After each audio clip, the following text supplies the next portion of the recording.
날씨가 더운데 어떻게 평안하게 잘 지내시는지 모르겠습니다. 오늘 이 말씀을 보면은 성령이 아시아에서 말씀을 전하지 못하게 하거늘 또 비두니아로 가기를 애쓰되 예수의 영이 허락하지 않았다, 이렇게 말씀합니다. 말씀을 전하려고 하는데 성령이 막았어요. 또 가고자 하는데 예수의 영이 허락하지 않는 이런 상황입니다. 사실 본문은 특이하게도 이 사도행전에서 성령이 바울의 계획을 가로막고 있는 것처럼 보이는 그런 부분들이에요. 마치 사탄이 방해하는 것 같은 그런 일이 지금 일어났습니다. 심지어 말씀도 전하지 못하게 하고, 이건 분명히 예사롭지 않는 어떤 사건이라고 봐야 되죠. 오늘 본문은 세 가지 사건이 연계되어져 있어요. 첫 번째 사건은 1차 선교 여행 당시에 동역자였던 바나바와 심각한 갈등을 겪는 사건이에요. 두 번째 사건은 디모데에게 불필요한 할례를 또 받게 한 사건입니다. 세 번째 사건은 귀신 들린 여종을 구해주었는데 그것 때문에 감옥에 갇히는 또 이런 일을 만나게 돼요.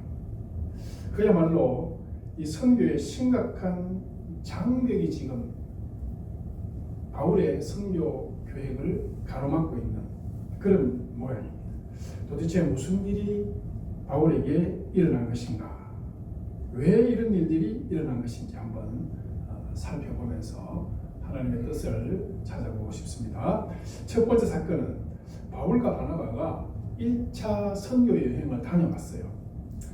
그리고 이제는 그 선교한 곳의 교회들이 어떻게 잘 성장하고 있는지, 성도들이 신앙생활을 잘 하는지, 교회가 어떻게 되었는가 한번 살펴보려고 다시 한번 방문해보자. 그래서 계획을 세우는 중인데, 바나바가 자기 조카 마가를 데리고 가겠다 하는 거죠. 그런데 바울은 반대예요. 왜냐하면 이 마가가 1차 선교 여행 당시에 밤빌리아에서 선교팀을 이탈했어요. 그래서 선교 사역을 포기하고 돌아가 버린 사건이 있었거든요. 그래서 바울 입장에서는 이 선교팀에서 이탈한 마가는 데려갈 수 없다. 또 이제 바나바는 자기 조카이기 때문에 그래도 좀 더 이해를 해주려고 하는 그런 게 있었는지는 모르겠습니다. 어쨌든 이 두 사람 사이에 마가를 데리고 가느냐 데리고 가지 않느냐 하는 문제로 갈등이 생겼는데, 그냥 갈등 정도가 아니에요. 굉장히 아주 심각한 그런 상황이 발생합니다. 39절에 보면은 피차 갈라섰다. 예, 갈라섰다 이거죠. 완전히 그냥 이 두 사람은 뗄래야 뗄 수 없는 관계잖아요. 바울과 바나바, 이건 그냥 사도행전에 입에 딱 붙어 있는 단어인데 두 사람이 피차 완전히 갈라서는 상황이 되었어요. 그래서 바나바는 끝까지 마가를 데리고 가고 바울은 신라를 택해서 떠납니다. 얼마나 이 두 사람이 지금 이 갈등이 심하겠냐 하면은, 잠깐 지도를 한번 보면은 안디옥에서 출발하는데 바울과 신라는 육로로 이렇게 갑니다. 그런데 바나바는 마가를 데리고 이쪽으로 가요. 처음에 1차 선교 여행 갔던 요 지역으로 가죠. 그 두 사람이 완전히 지금 방향이 반대 방향으로 가고 있어요. 반대 방향. 그러니까 꼴도 보기 싫다 뭐 이런 거예요. 이 정도예요. 가다가 만나면은 막 쳐다도 보기 싫은지 이런. 그래서 아예 그냥 다른 방향으로 좀 가게 되는. 그러니까 우리가 이거 상상할 수 있습니까? 사도행전에서 지금 성령의 인도에서 선교 여행을 가는데 이런 일이 생겼다는 것은 상상할 수도 없는 일이에요. 그런데 이런 일이 생겼어요. 왜 이런 일이 생겼으면 누가는 굳이 왜 이거 성경에 기록해가지고 사람들에게 좋지 못한 모습을 보일까? 자, 그러나 우리는 정확하게 잘 몰라요. 사실 마가가 왜 밤빌리에서 떠나게 되었는지 누가가 지금 정확한 기록을 안 했습니다. 그래서 사건 내막을 가지고 우리가 판단할 수는 없지만은 일단 사건은 이렇게 지금 진행이 되었어요. 자, 그러나 성경에 기록된 것은 다 뭔가 그게 합당한 이유가 있기 때문에 우리가 긍정적으로 한번 보자는 것이죠. 그렇게 본다면은 한 팀이 움직이는 것보다는 두 팀이, 한 팀은 육로로 한 팀은 바다로 해서 서로 반대 방향으로 가는 것도 굉장히 긍정적인 그런 효과가 있었을 것이다 라고 생각이 들고, 또 무엇보다도 끝까지 이 마가를 데리고 간 것이 사실 결과적으로는 잘 된 것으로 우리가 이렇게 보입니다. 마가복음이 있잖아요. 마가복음, 공관복음, 마태, 마가, 누가복음 중에서 마가복음, 마가가 기록을 했는데, 사실 이 공관복음서는 마가복음이 가장 먼저 쓰여진 복음서고, 나머지 복음서들은 마가복음을 보고 그 스타일로 기록을 했다라고 이제 우리가 여겨집니다. 자, 그렇다면은 마가복음을 기록하지 못했으면은 이 복음서가 우리에게 전해지지 않았을 수도 있다. 이 가정을 한번 해볼 수 있는 거죠. 그만큼 마가가 바나바를 따라서 선교에 동참한 것은 굉장히 중요한, 결과적으로 굉장히 중요한 사건이었다. 그래서 바나바도 끝까지 마가를 데리고 가려고 했고, 바울은 또 보니까 굉장히 강력한 성격이 좀 있었던 것 같아요. 자기 생각 아니면 막 끝까지 아니면 좀 이런 게 있는가 봐요. 근데 결과적으로는 세월이 지난 후에 바울과 마가의 관계를 보면은 빌레몬서 1장 24절에서 나의 동역자 마가 이러면서 마가를 동역자로 인정을 해줍니다. 그리고 골로새 교회에 보낸 편지를 보면은 나와 함께 갇힌 바나바의 생질 마가를 언급합니다. 그러면서 마가가 가거든 잘 해줘라 이렇게 편지를 보내죠. 여기서 중요한 것은 나와 함께 갇힌 마가, 바울이 나와 함께 갇힌 마가, 이게 뭐냐면 바울이 감옥에 갇혔을 때 마가가 같이 감옥에 있었다는 거예요. 이거 뭐냐면은 마가가 죄가 있어서 감옥에 갇힌 것이 아니라 당시에는 죄인을 뒷바라지할 사람이 감옥에 들어와서 같이 감옥살이 하면서 그 사람을 뒷바라지 해주는 이런 게 로마에서 허용이 되었다는 것이죠. 그래서 바울이 감옥에서 고생할 때 마가가 들어와서 그 옥바라지를 다 해주었다 하는 것이죠.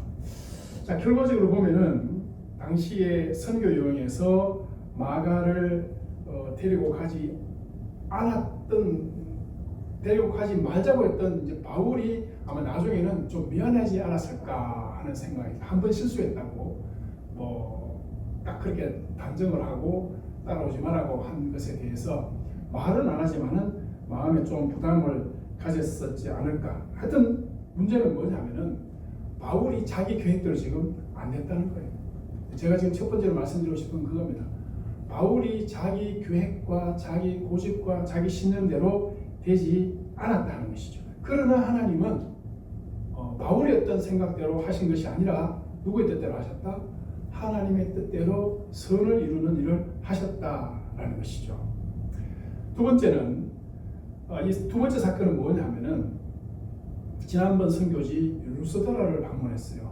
루스드라를 방문했는데 그곳에 가보니까 성도들에게 칭찬받는 청년이 하나 있어요. 이 청년이 누구냐면 디모데라는 청년인데 바울이 보니까 저 청년을 같이 데리고 가면 참 좋겠다 이런 생각을 한 것이죠.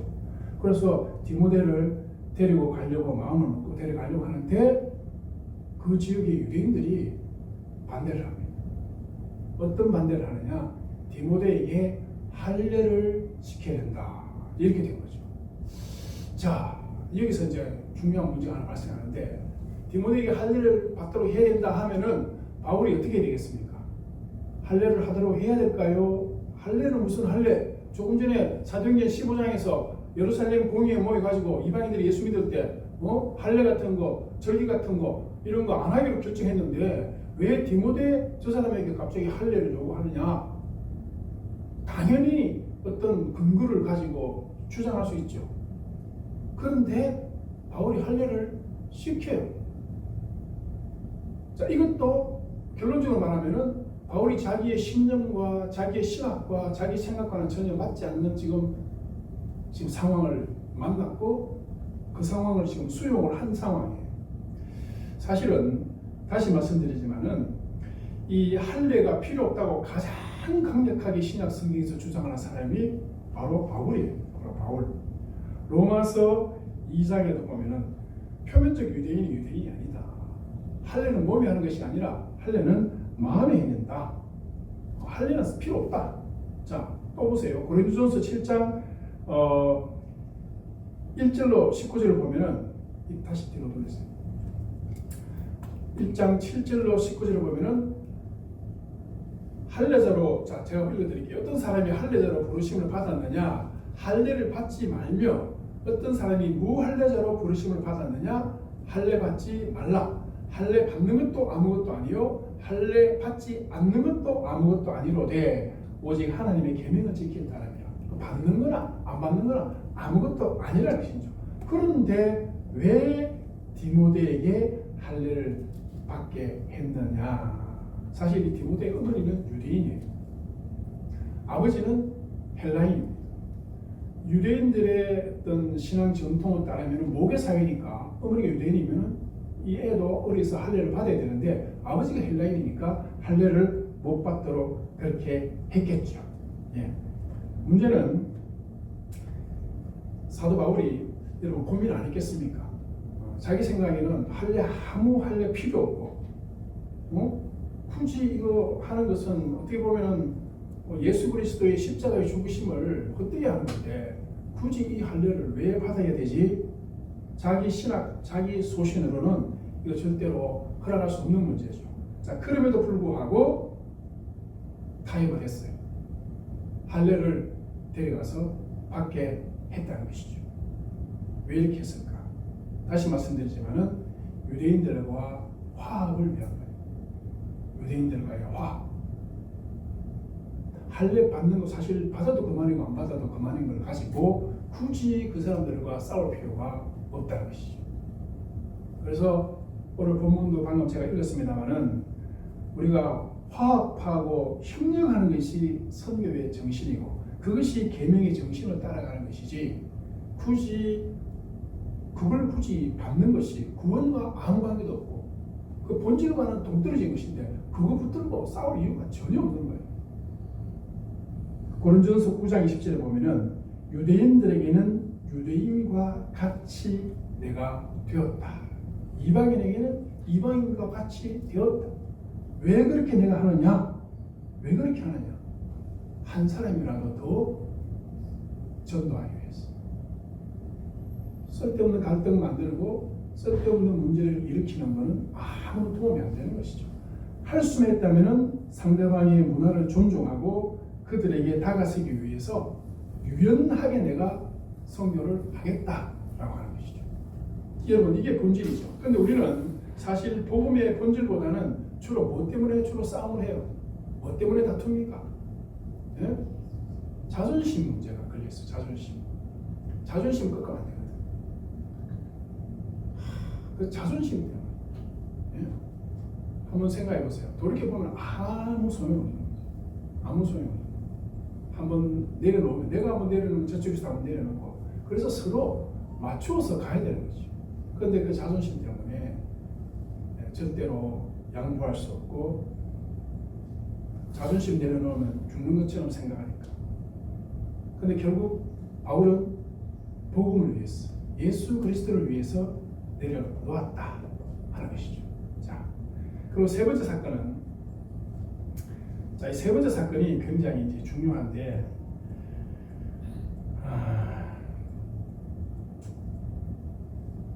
선교지를 선택을 해야 돼요. 선교지를 선택해야 되는데 선교지를 자기 마음대로 선택을 또 못하는 상황이 생겼어요. 여러분이 선교사로 나갈 것 같으면 선교지 선택을 누가 합니까? 당연히 여러분들이 해야 돼요. 내가 가고 싶은 곳에 가야 선교가 되죠. 물론 선교 본부에서 가라 하는 곳에 가는 것도 중요하지만 내가 내키지 않으면 이 사역되기 힘들거든. 맞아 줘야 되거든. 서로 간에. 원래 오늘 본문을 보면은 원래 바울의 계획은 아시아로 가는 거예요. 아시아. 원래 바울의 계획은 또 아시아 여기 가고 싶은 거예요. 여기서 출발해서 여기 가고 싶은 거예요. 자, 그런데 아시아로 가는데 말씀을 전하지 못하게 막았다 그랬어요. 그래서 결국 부르기아와 길리기아를 지나서 비두니아에 가려고 여기 있죠. 요 사이를 지나가지고 부르기아를 지나서 갈라디아를 지나가지고 아시아에 통해서 여기 가야 되는 거예요. 비두니아 여기죠. 비두니아 지역에 가기 위해서 어디를 갔냐? 무시아를 갔어요. 여기에서 이렇게 가려고. 이게 이제 바울의 계획이죠. 자, 그런데 결국 그것도 안 돼. 네. 오늘 본문을 보면 예스되라는 표현이 계속 나옵니다. 예썼다는 것이죠. 예썼다. 네. 아시아에 가려고도 예썼고 비두니아에 가려고도 예썼는데 결국은 계속 막아. 못 가게 하고 막고 결국 여기서 왔다 갔다 좀 많이 해냈겠죠. 여러분들 하나님께서 우리가 인생 계획을 가지고 어떤 기도를 하고 준비를 할 때 하나님이 가로막고 계시면 이게 하나님이 가로막는다 이런 생각을 한번 해봅니까? 하나님이 허락하지 않는구나 이렇게 생각을 하세요? 바울은 일단 그렇게 생각한 것 같아. 뭐가 잘 안 되니까 꿈에 뭐 환상을 봤다든지 지금 일단 그건 없어요. 지금 뭐가 안 돼. 그러니까 하나님께서 못하게 막으시는구나.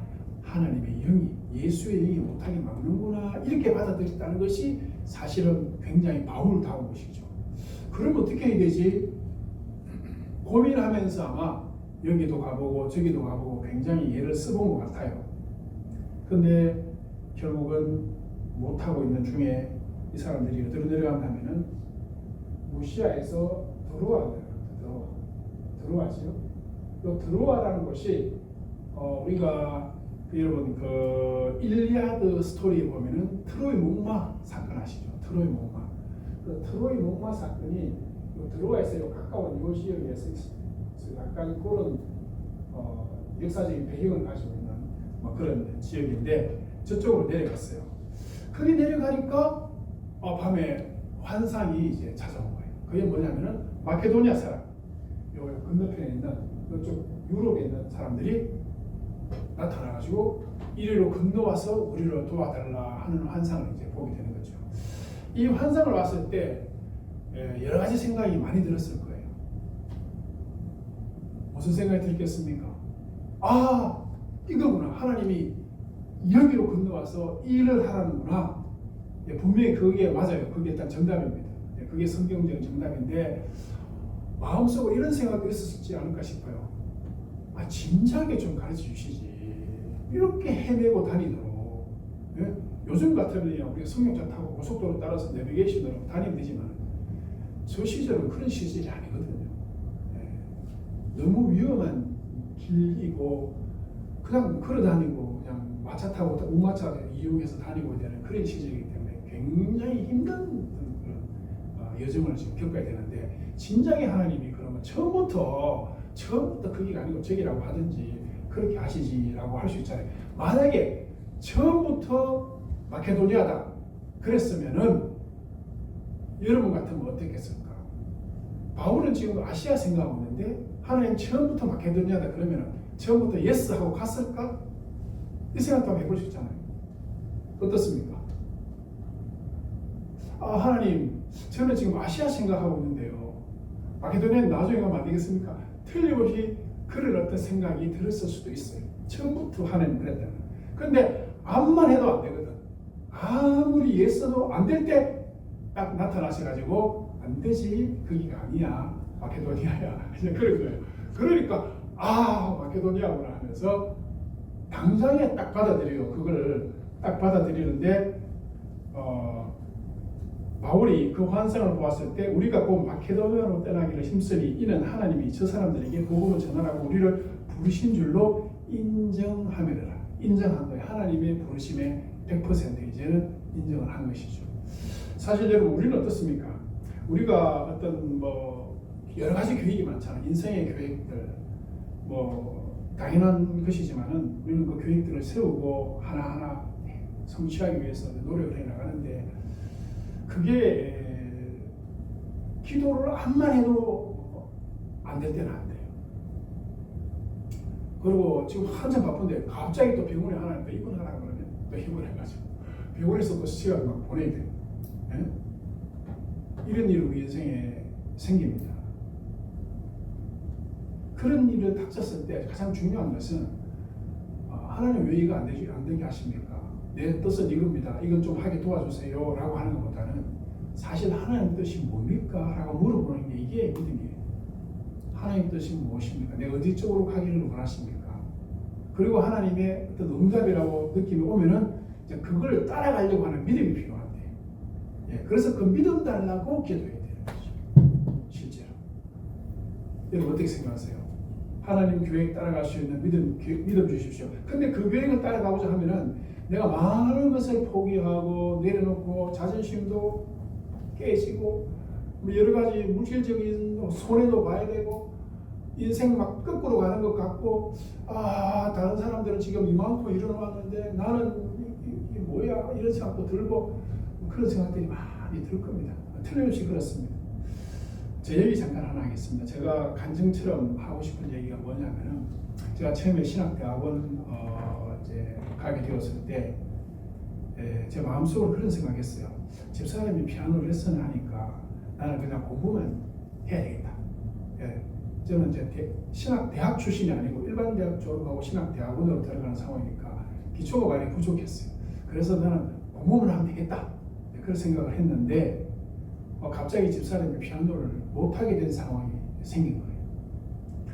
그래도 피아노를 이제 하려고 알아봐야죠. 못하게 됐다고 그냥 그만두는 거 아니잖아요. 여기서 아무리 알아봐도 도무지 되질 않아. 울산시내 다 돌아다녔어요. 그 당시에.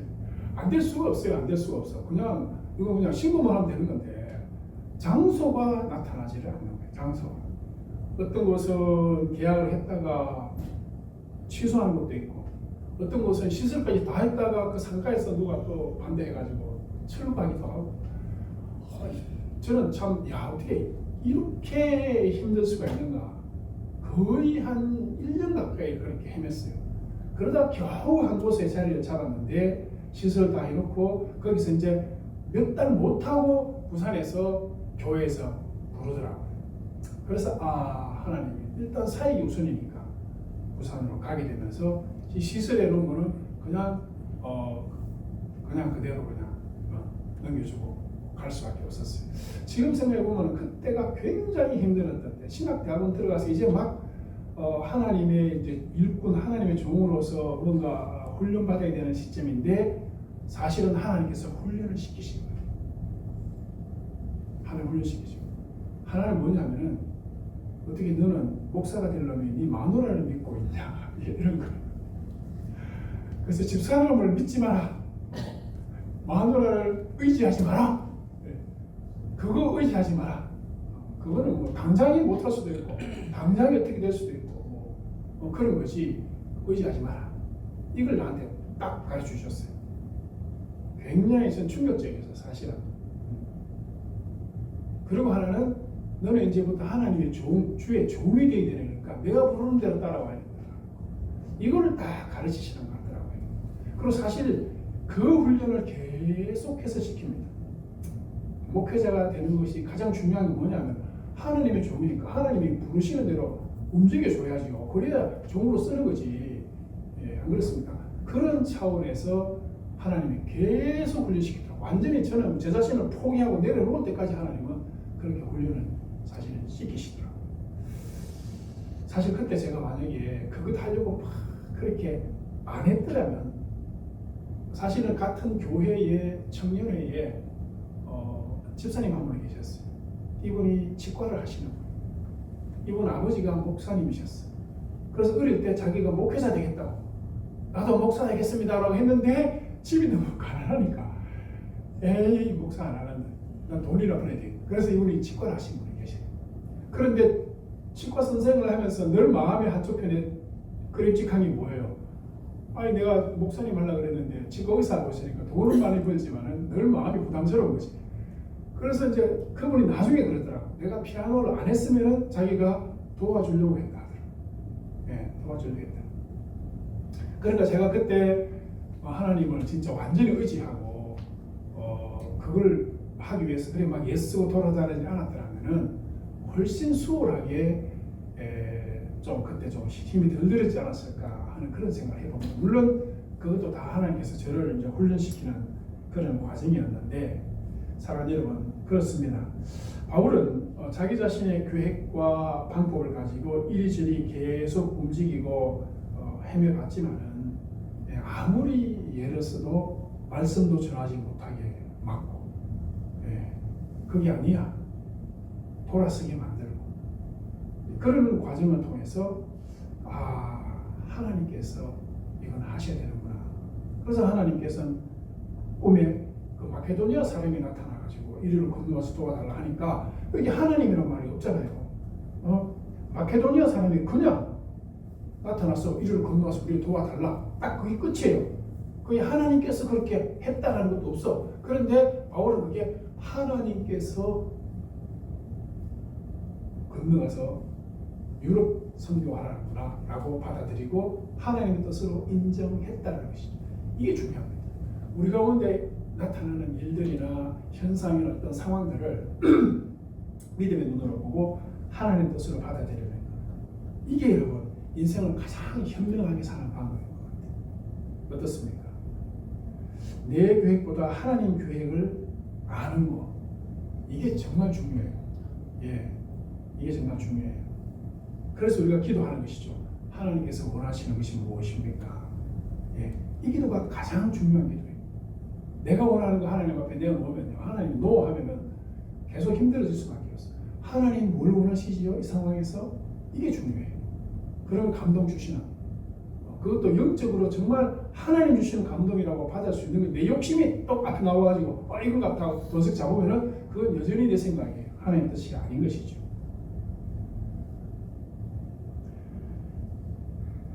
한번 따라해 볼까요? 항복하면 살고, 저항하면 죽는다. 항복하면 삽니다. 항복하면 살아요.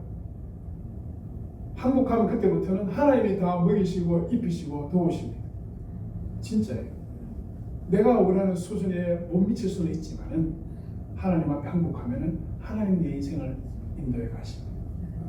근데 항복하는 게 어렵잖아요. 항복하면 다 내려놔야 되거든. 내 의지로 움직일 수 있는 게 아무것도 없어요. 그냥 항복하면 그야말로 시키는 대로 해야 되고 끌고 가는 대로 가야 되는데 그것을 기뻐하고 만족할 수 있겠느냐? 이 부분에서 구약의 사람은 두 사람을 생각해 보고 싶어요. 요나를 한번 생각해 보세요. 요나. 하나님께서 아수르의 수도 니느웨에 가서 회개의 복음을 전하라. 근데 니느웨 싫어요. 노. 그리고 다시스로 갔어요. 그런데 하나님은 자기 뜻이 있잖아요. 그러니까 풍랑을 딱 일으켜서 그 가는 길을 정확하게 딱 막습니다. 길목을 딱 막았죠. 그래서 바다에 빠지게 하시고 고기 뱃속에 들어가게 하시고 거기서 회개하도록까지 뱃속에 안 들었으면 회개했을까? 안 하지요. 끝까지 자기 고집이 살아가지고 그래서 막 헤엄쳐가지고 나오려고 그랬겠어요. 그런데 뱃속에 딱 들어가니까 바닷속 저 밑은 곳에 빠지니까 이제는 죽었구나. 이제는 나로서는 안 되는구나 하는 걸 깨달은 거죠. 그래서 그 고기 뱃속에서 회개를 하고 나니까 하나님이 터해냈어요. 고기 뱃속에서 다시 나왔는데 결국 다시 니느웨로 가야 되는 상황.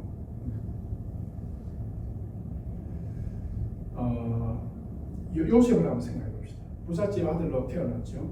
아버지의 특별한 사랑을 받으면서 이 채색옷을 입었다는 것은 이 축복의 뭐라 그럴까요? 축복을 이어받는 사람이라는 의미입니다. 채색옷이라는 것이. 그게 그 아버지의 장자권을 이제 넘겨받는다라는 그런 영적 의미가 채색옷 속에 있는데, 어쨌든 사랑받고 살았던 이 아이가 형들의 시기로 애굽의 노예로 팔려가게 되죠. 그런데도 노예로 팔려갔지만은 이 요셉이 대단한 것은 여전히 하나님을 신뢰하고 있었다는 거예요. 애굽의 종으로 팔려갔어요. 우리 같으면은 하나님이 살아계신가부터 시작해가지고 굉장히 여러 가지 회의와 그죠, 불평, 불만, 원망이 막 싹트는 건데 요셉이 원망한 흔적이 별로 없습니다. 없어요. 어떤 순간 어디에서나 팔려온 것 자체에 대해서 원망하지 아니하고 그 상황에서 하나님 앞에 최선을 다해서 하나님을 신뢰하고 하나님을 따라가는 거죠. 참, 이게 믿음이에요. 예, 저는 가만히 생각해보면 내가 그게 부족해요. 예, 제가 그게 부족한 것 같아요. 하나님의 신뢰하심을 전적으로 믿고 내려놓고 따라가야 되는데 그게 참 안 되는구나 하는 것을 저도 느끼게 돼요. 자, 그런데 창세기 50장 20절에 가보면은 양식을 구하러 온 형들에게 이렇게 고백하지요. 당신들은 나를 해하려 하였으나 하나님은 그것을 선으로 바꾸사 오늘과 같이 많은 백성의 생명을 구원하게 하시려 하셨다 라는 것이죠. 형들이 찾아올 때까지는 몰랐을 거예요. 아직 모릅니다. 알았다는 증거가 없어요. 그 나이 들도록 형들이 찾아오기 전까지는 마음 한켠 구석에서는 자기가 형들에 의해서 팔려가지고 애국에 와서 비록 총리가 되었지만 그 쓴뿌리가 마음속에 있었을 거예요. 그런데 형들이 딱 찾아와가지고 상황이 되는 걸 딱 보는 순간에 마음속에 하나님의 계획이 있었구나 하는 것을 깨닫게 되는 거죠. 우리도 분명히 그런 날이 옵니다. 여러분, 우리 인생에도 하나님께서 이렇게 인도하셨구나 라는 때가 분명히 온다고 해요. 그때까지 우리가 해야 될 것은 뭐예요? 하나님의 인도하심을 신뢰하고 믿고 따라가는 이게 필요해요. 그래서 교회의 성도들이 서로가 서로를 위해서 기도해주고 서로가 서로에게 위로가 되어주고 사랑을 베풀고 도와주고 하는 이게 필요한 것이 이 힘든 세월 사는 동안에 서로에게 은혜의 도구가 되도록 하나님의 이 구원의 그랜드 스토리 아브라함에게 약속했죠. 뭐라고 약속했어요? 너의 후손을 하늘의 별처럼 바다의 모래처럼 되게 해주겠다 그랬는데 야곱의 자식들이라 그래봐야 이게 몇 명 안 돼요.